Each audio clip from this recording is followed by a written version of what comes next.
Hello and welcome back to another AP Sports episode. Today, I am finally getting in front of the camera in a non-podcast setting to talk about my favorite NBA team, the Chicago Bulls.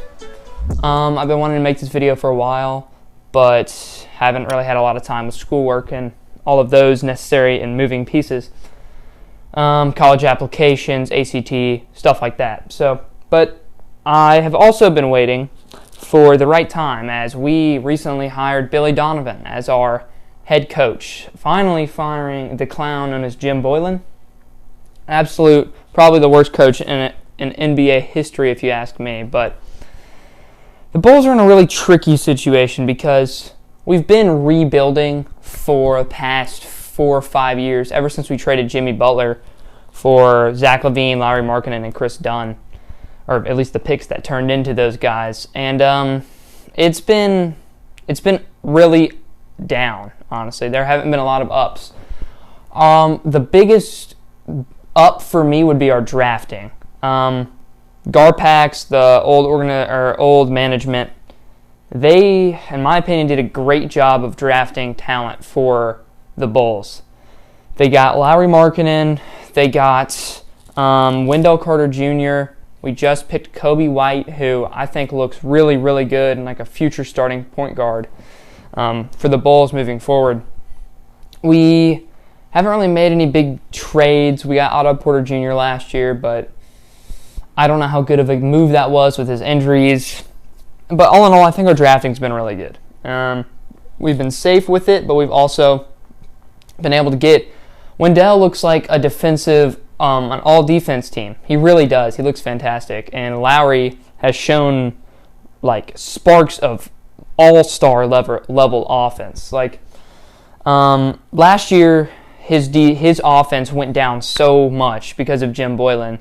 People don't understand that wasn't really Lauri Markkanen's fault. He was dealing with injuries. He was dealing with Jim Boylen's horrible coaching and rotations. So I do not blame Lauri at all, and I'm expecting really good things from Lauri coming through. I think we're going to pay him. We're going to get him good, get him his money. But Billy Donovan is who we replaced Jim Boylen with. The clown who ruined basically all our hopes last year. I mean, we were expected to be a playoff team, an 8 seed. You could say we were in contention with the Magic. We were only about 5 games behind before COVID hit. And it doesn't really put into perspective. We weren't that close to the 8 seed. It was the Eastern Conference. Horrible. The Magic were not good. There was really nobody good that we were playing. We were playing bums. We beat one over 500 team the entire season. It was the Clippers, and they didn't have Kawhi Leonard. They only had Paul George, and we barely beat them. Zach had a great performance in that game. I remember that pretty vividly, but that gets me to my next point, mentioning Zach Levine. He looks amazing.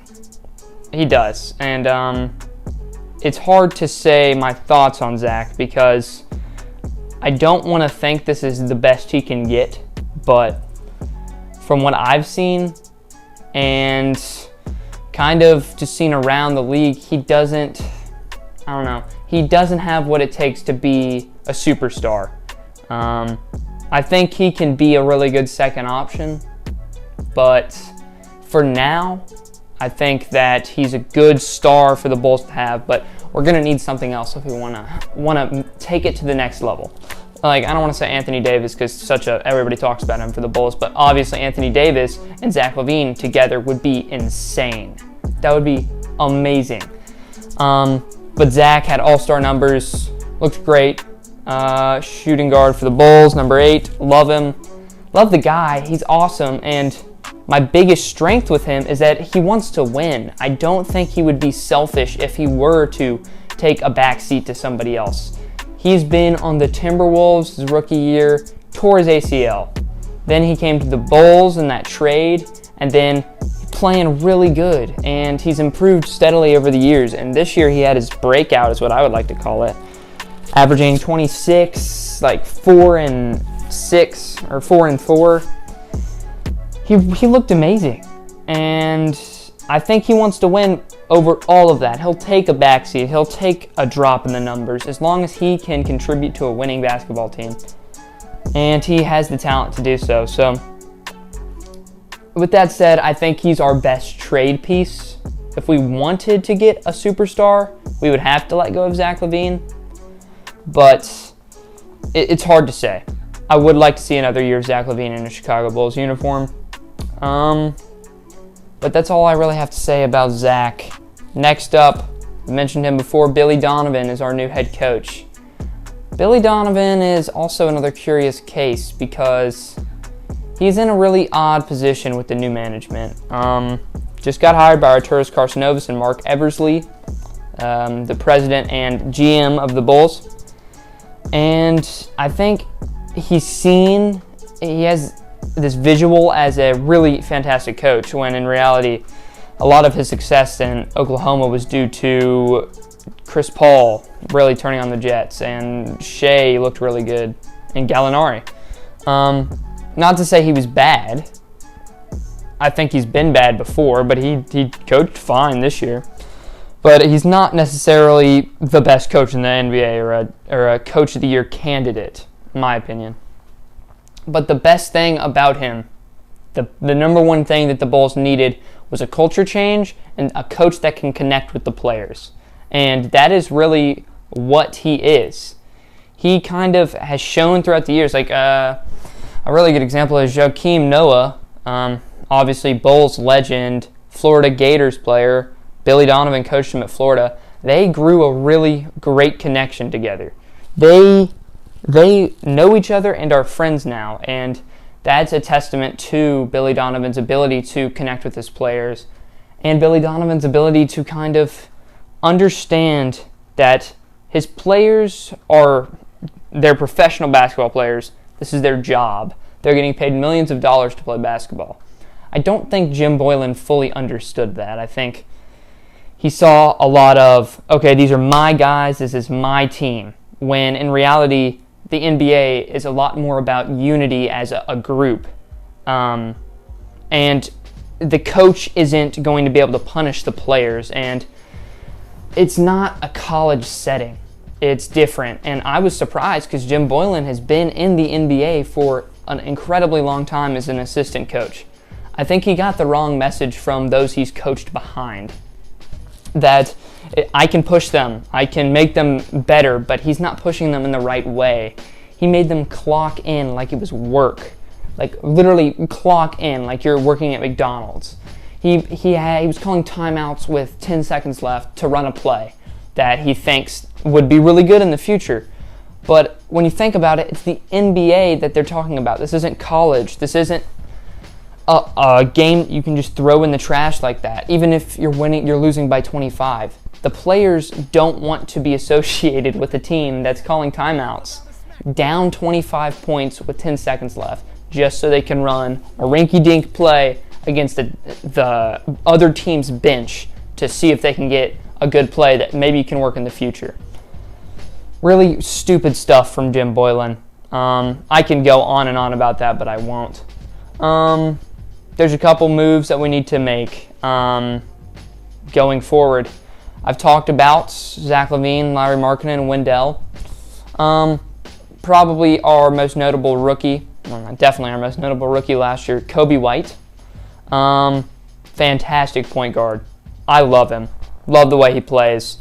And he's 19 years old. Well, he just turned 20 the other day, but he's 20 years old. Super young, has a ton of potential, and I've seen good point guard plays out of Kobe White. A lot of people see him as just a shooter and a shooter.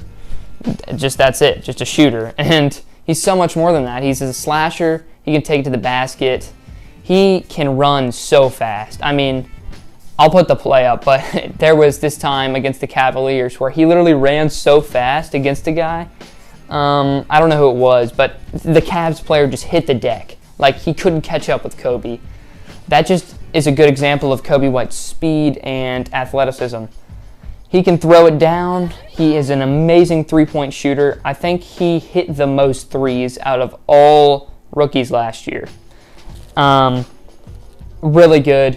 he can be a starting point guard for the Bulls for years to come. I would say his ceiling is all-star caliber. I don't think he's going to be a superstar. He could be, but it would take...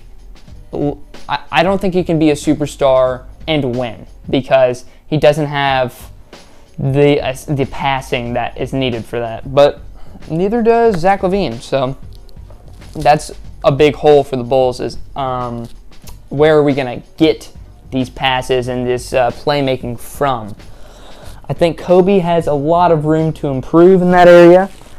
Another thing I think Kobe can improve in is his defense. I mean, Kobe's not small. He's a 6'5" point guard. And he's got the tools to play defense. He's got the ability to.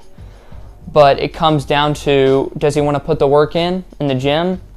And does he want to get better at defense? A lot of players, I think, really just comes down to offense for them. And that's all that matters is scoring. That's why we're seeing these 150 to 150 point games in the NBA. It's because defense is becoming a lost art, I would say. And it's really visible on the Bulls. Bringing up defense, I want to talk about our best defensive player at the moment, Chris Dunn. Lots of questions in the air for him. This is a contract year for him. We either got to match him or somebody's going to take him from us.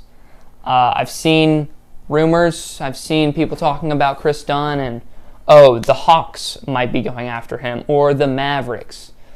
I don't know what to do because I think somebody like the Hawks might offer him a really, really big amount of money and he'll have to accept because the Bulls aren't in a position to do that. I really like Chris Dunn. I think he can be a fantastic bench defensive guy. And if our starters get hurt, he can easily come in. Obviously, his offense is horrendous. It is really, really bad. But his defense is so good. I mean, he came in third in the league in steals last season.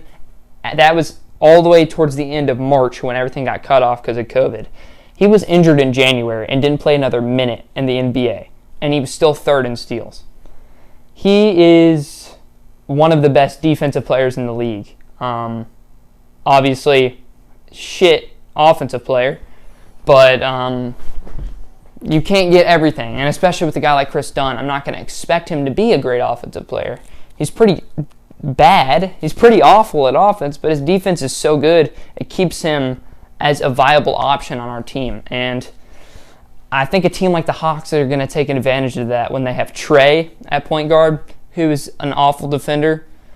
They can get Chris Dunn, and that team can win games if they can get Cam Reddish and Bruno Fernando and all those other pieces, DeAndre Hunter, all those other pieces to come alive. But that's just what I'm thinking about Chris Dunn. Tomas Zadoranski is another player that I think about when I think about the Bulls. Pretty average point guard for us. He's a good bench guy. Can come in if you need him to. He started the majority of last year until the clown decided to finally start Kobe in the last game of the season. But Tomas, I like him. He's getting paid a little bit too much. And that's probably the biggest factor for me and his relationship. I think it would be smart to keep him just because we need that depth if there were to be an injury. And he's a really good backup point guard. And, I mean, I don't want to call him a great locker room presence, but he seems to be pretty level-headed and smart guy. He's really smart. I've seen great playmaking from him. Nothing elite, but he's shown that he has the ability to play make. Unlike, I don't think Zach Levine or Kobe is bad, really bad at playmaking, but they are not good. I think Tomas is better than both of them when it comes to playmaking. Although Kobe can definitely improve, and I think he has potential in that area. Nothing like, he's not going to ever be an assist leader, if you know what I'm saying. But we got a couple other rotational guys. Luke Cornett, my boy, Vandy grad. Cristiano Felicio, we need to dump his contract with Thaddeus Young and just get them out. I think with that, we can actually get something. I've seen some good rumors, especially from the Nuggets for Thad. But at the end of the day, what I would like to see from the Bulls, what I would love to see from the Bulls actually, moving from here on out, from the 2020-21 season that's supposed to start around January, December, into the future, this year, Season 1 with new management and Billy Donovan, we need to work out the kinks. We need to figure out what we need to do because we don't really know how this roster is going to fit together. It's a puzzle that we have to fit together and understand. We do need to compete almost right away because we've been rebuilding for 4 to 5 years, and fans like me and many others are getting sick and tired of watching a shitty team play basketball. I want to see playoff basketball again with the team I care about. So we need to get this worked out. We need to have Billy and the team really motivate and find something, a new culture. They need to get something real in there because it feels really artificial when Jim Boylan's your coach and you have the same management since Michael Jordan was drafted. Not drafted, but since Michael Jordan. And I'm ready to see a change. After this season, there's a great free agent class next year. I think we can get somebody. The Bulls have never really gotten a big free agent. I mean, Dwayne Wade and Rajon Rondo, but they were pretty washed by that point. They weren't washed, but they weren't Dwayne Wade and Rajon Rondo in their primes. We need somebody to come in. I mean, we're one of the biggest markets in the NBA, and we can't attract any free agents, and it's because of our shitty management, shitty ownership. That's gone now. I do think that the owners are doing a great job. Jerry Reinsdorf is finally giving some money. He's funneling money in. He's giving Arturas control. I think Arturas can be fantastic in the future. Just for the Bulls organization. He has shown on the Nuggets he's great. He's a really smart guy, and he knows the league. He's been in this position for a long time. So, 2021, 2022, please, we need to get at least an all-star player on our team. Whether that's Zach Levine progressing into an all-star superstar, or if that's Anthony Davis. It could happen this year, but possible next year. Giannis would be great, obviously. Paul George, I don't think he's as washed as people say he is. There's a lot of names out there that we can get, and it just comes down to, are those players going to want to come to us with our new management and our new culture that we're cultivating? So if we can get somebody like Anthony Davis or Giannis, great, but I'm going to take it down a level and say we get a mid-all-star. We get that. We get some more pieces. We build this culture even more.